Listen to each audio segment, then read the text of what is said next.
After spending the day with the brand new Aston Martin Vantage GT Roadster, here are some of the things that we hate about it. First up is the sport shift to automated manual single clutch transmission. A problem with a lot of single clutch transmissions is they are clunky, often slow, they can get confused, and one of my least favorite parts, this is true of the SMG transmission in the E46 M3, the E60 M5, if you're shifting at half throttle and below, you're just cruising along the road, the car tries to be as smooth as possible, and I appreciate that, but unfortunately it does this very strange wave motion when it's shifting between gears, and it rocks you forward awkwardly, and it actually puts some weight on your leg, which often pushes your right leg down on the accelerator pedal, which does the exact opposite of make it smooth. Now with the availability of double clutch transmissions in cars of this price range, it's kind of the way of the future, and even some 8-speed automatics that aren't double clutch are kind of better than this system. It's a little old. Something Aston has been perpetually criticized for is the infotainment system. It rotates up, that's really cool. The screen is pretty tiny, and the graphics look like they're from the previous decade, which they probably are. It's very, very outdated. It's not very intuitive to use, and this car deserves something much, much better. There's some other problems with the interior as well, some ergonomic issues. For instance, the switches on the doors are vertically positioned to open and close the windshield, so it's very, very hard to roll down the window and put it back up, which is kind of frustrating when you want to hear the beautiful sound of this naturally aspirated V8. The other problem is the freaking parking brake.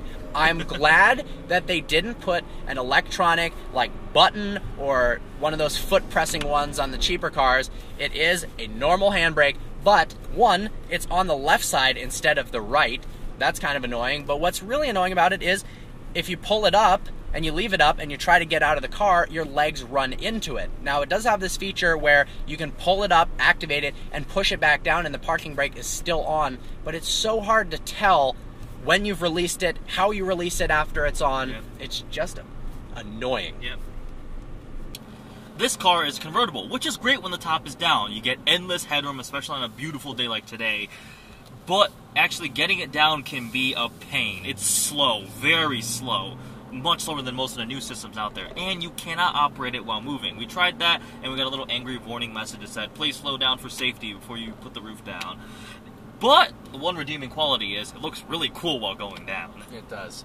But yeah, compared to the Jaguar F-Type we tested, similar price car, it was like so fast. Yeah, we were doing it while driving too. It was up sweet. to 35 miles an hour. Did it in something sub 20 seconds. This, it's slow. You got to be stopped. While the Vantage GT itself is a new introduction, the Vantage is an almost 10-year-old car.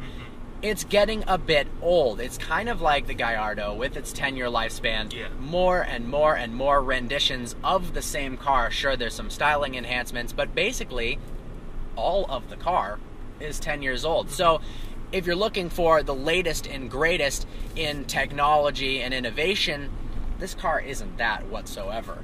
That will be coming. Aston Martin is testing the newest updates. They're going to be sourcing AMG engines and all this sort of stuff. So this car will be replaced. But 10 years in the car world is an absolute eon. The thing is, this car is incredible. We love it a lot. But what happens if you buy it and 2 years from now the new generation comes out and now this seems like a 10-year-old car because basically it is. So definite downside there. Well, I hope you found this video informative. Like always, please browse our channel and subscribe. If you could like us on Facebook.com/VehicleVirgins and follow us on Instagram. We post pictures and behind-the-scenes action that you can't see anywhere else. That would be fantastic. I look forward to seeing you next video.